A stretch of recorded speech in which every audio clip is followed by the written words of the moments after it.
Ambo kan seorang generasi muda di Preman ya. Kemudian eh, ya mungkin dari tahun 70-an sampai kini ya mau memulai dari dunia penulisan.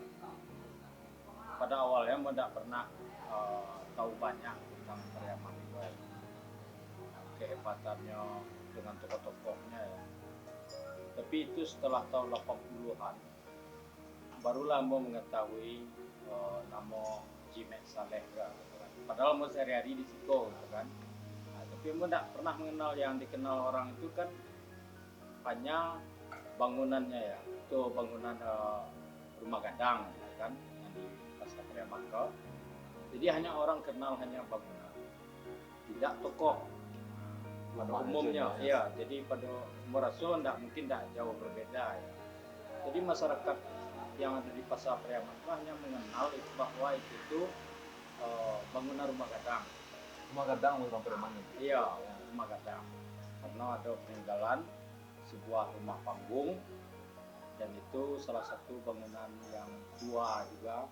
Kalau tidak salah itulah umurnya ada sekitar 1 tahun tuh. Jadi ada sejumlah rumah gadang di situ dan yang utama di Jawi dan Kebon Dao itu ada rumah gadang yang kini masih ada satu lagi di Mungku Bioskop, tapi yang dua lah lenyap bangunan. Mungku Bioskop itu yang karya yang saya namanya kok kan Duta Besar Indonesia tuh. Nah, dan itu yang di Kampung Jauh itu ada rumah gadang Klerek. Kalau dulu Pak Klerek dulu namanya itu di zaman Belanda kan. Nah, jadi kini rumah gadang itu yang tinggal di Priaman di kota ya, di pusat kota kok. Cuma di Mungku Bioskop di Jawi, kemudian di samping bioskop, kemudian ke rumah gadang. Tapi itu dikenal rumah gadang. Jadi secara nama Mek Saleh itu tidak begitu terkenal lah, ya kan? Pada tahun setahu mbak, bukan tahun 80-an itu usia remaja. Tapi setelah mau suatu hari mau mengenal ada literatur yang membaca sebuah koran, tulisan koran, ada pejuang wanita Singapura, pejuang kemerdekaan Singapura. Itu ada namanya Khatijah Siddiq. Khatijah Siddiq seorang perempuan, artinya seorang wanita pejuang yang turut memperjuangkan kemerdekaan Singapura. Itu adalah pejuang wanita yang berasal dari Pariaman. Nah, jadi itu salah satu daya tarik mau mengenal. Dan ternyata Khatijah Siddiq adalah salah seorang dari cucu dari Haji Mek Saleh. Nah, jadi dia karena mau tahu ini cucu Mek Saleh, siapa Mek Saleh kok? Gitu kan. Akhirnya ternyata yang Haji Mek Saleh itu adalah pemilik rumah gadang yang ada di situ. Yaitu itu yang atmosfer yang mau mengetahui nama Haji Mek Saleh. Kemudian kebetulan kawan Dr. Suryadi Senuri yang di Belanda ya. Kemudian mengungkap bahwa kan ini yang kemudian mempublikasikan bahwa ada sebuah buku kecil yang merupakan autobiografi dari Haji Mek Saleh, judulnya Orang Kaya Pariaman. Itu tersimpan di museum di Belanda. Ternyata itu adalah buku autobiografi yang ditulis oleh Mek Saleh tentang sejarah perjalanan hidupnya mulai dari dasar ikut dari orang tuanya. Jadi Inyo ke Pariaman ikut orang tuanya. Inyo adalah orang yang berasal dari orang tuanya adalah orang dari Sungai Sirah Lubang, arah utara dari pusat kota Pariaman. Inyo menceritakan masuk Inyo kalau pulang ke kampung itu berjalan kaki itu. Kadang-kadang bisa pulang misalnya pagi pulang, pulang balik gitu kan. Sementara keluarganya waktu itu awalnya tuh tinggalnya di daerah Yepampan. Di tempat. Nah itu maka ada kuburannya, ada makam keluarga Mek Saleh itu ada di Sempiang Nusaji Yepampan. Oh, Ada oke. tuh. Ya keluarganya.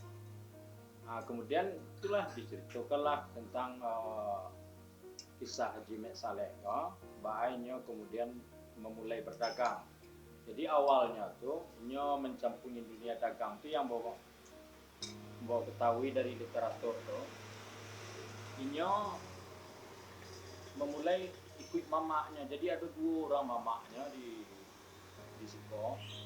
Pertama mamaknya tuh salah satu orang yang berpengalaman lah hidup di dalam pasar Preman tuh. Jadi termasuk orang yang dikenal lah.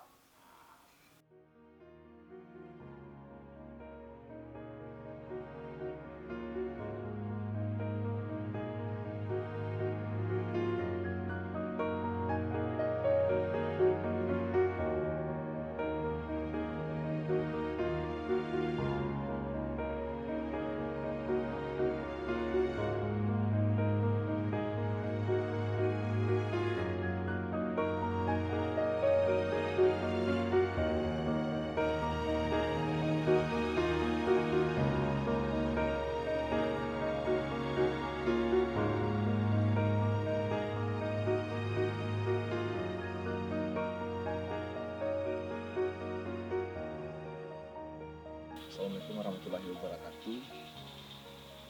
Selamat malam semuanya. Ya, kita mungkin bincang-bincang dan sedikit membahas tentang rumah Muhammad Saleh, atau lebih tepatnya dalam sejarahnya, dalam catatannya atau autobiografi yang dibuat oleh Muhammad Saleh itu sendiri. Muhammad Saleh ini merupakan salah satu saudagar di Pariaman, dan itu secara rentang waktunya eksistensi saudagar Muhammad Saleh itu sekitar abad 19. Itu berdasarkan dari sejarah yang ditulis, dan itu lebih tepatnya di sejarah itu beranjak dari autobiografinya Muhammad Saleh. Nah, mungkin sedikit tentang Muhammad Saleh yang saya ketahui itu, Muhammad Saleh itu nama ayahnya Petorajo. Nah, dahulunya ini Petorajo ini juga seorang saudagar. Namun ada hal-hal yang rasanya mungkin sifatnya perputaran. Muhammad Saleh ini ayah Muhammad Saleh Petorajo ini mengalami penurunan pendapatan dan bisa dikatakan dia bangkrut pada saat itu. Nah, Muhammad Saleh memiliki keinginan untuk meneruskan perjalanan ayahnya. Nah, pada saat itu Muhammad Saleh bisa dikatakan memulai dari nol. Dan sepengetahuan saya, perjalanan dia untuk memulai dari nol itu memang nggak gampang. Tidak gampang dilalui oleh seorang Muhammad Saleh. Dia mulai berjalan kecil-kecilan, dari warung ke warung, dari pintu ke pintu, dan sampai akhirnya dia bertemu dengan orang-orang saudagar yang telah terdahulu. Dia banyak belajar dari situ. Dia banyak belajar dan dan dia ingin mengembangkan kemampuan dagangnya, sampai akhirnya dia mulai berniaga ke arah utara Pulau Sumatera. Itu ada Sibolga, masuk sampai ke Aceh juga gitu kan. Dan itu mulai awal perjalanan Muhammad Saleh merintis hidupnya sebagai seorang pedagang. Nah, bisa dikatakan Muhammad Saleh ini memang salah satu pelopor saudagar di Pariaman, terutama di era-era jalur rempah di Indonesia gitu. Namun sangat disayangkan, nama Muhammad Saleh ini memang tidak begitu terkenal, tidak begitu familiar. Apalagi beberapa waktu yang lalu ada sebuah program dari Kementerian Republik Indonesia yang lebih tepatnya mengarah ke sejarah atau apalah, itu menggelar sebuah kegiatan namanya kalau nggak salah jalur rempah, mencoba untuk apa saya namanya, mencoba untuk mengembalikan ingatan masyarakat terhadap sejarah-sejarah jalur rempah yang ada di Indonesia, terkhususnya di Sumatera Barat. Namun pada kesempatan kegiatan itu nama Muhammad Saleh tidak tergubris, tidak naik, tidak apa ya bahasanya itu ya, tidak hadir dalam perjalanan itu dari mewakili dari daerah Pariaman. Itu sangat disayangkan sekali gitu kan. Padahal Muhammad Saleh merupakan salah satu saudagar yang salah satu kekuatannya itu adalah dari spiritualitas dirinya sendiri. Setahu saya Muhammad Saleh ini merupakan salah satu orang yang taat beragama, taat beribadah. Itu merupakan salah satu prinsip landasan dasar dia menjalankan profesi dia sebagai seorang pedagang. Nah, singkat cerita, secara rumah Muhammad Saleh ini mungkin tidak menjadi bagian hal yang penting untuk di Kota Pariaman pada saat ini. Padahal bisa dikatakan rumah peninggalannya itu merupakan peninggalan sejarah. Apalagi secara bentuk, secara ukir, dan secara keseluruhan arsitektur rumah Muhammad Saleh ini bisa dikatakan sudah menjadi ikon gitu. Karena rumah Tabui di Kota Pariaman itu secara garis besarnya dan mungkin lebih dari 50% itu berdekatan lah dengan rumah Muhammad Saleh gitu. Dan ini merupakan sebuah hal yang menarik apabila kita mencoba untuk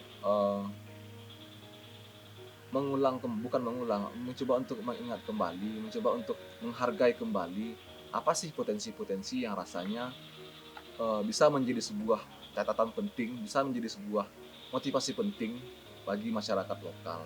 Terlebih lagi persoalan arsitektur gitu.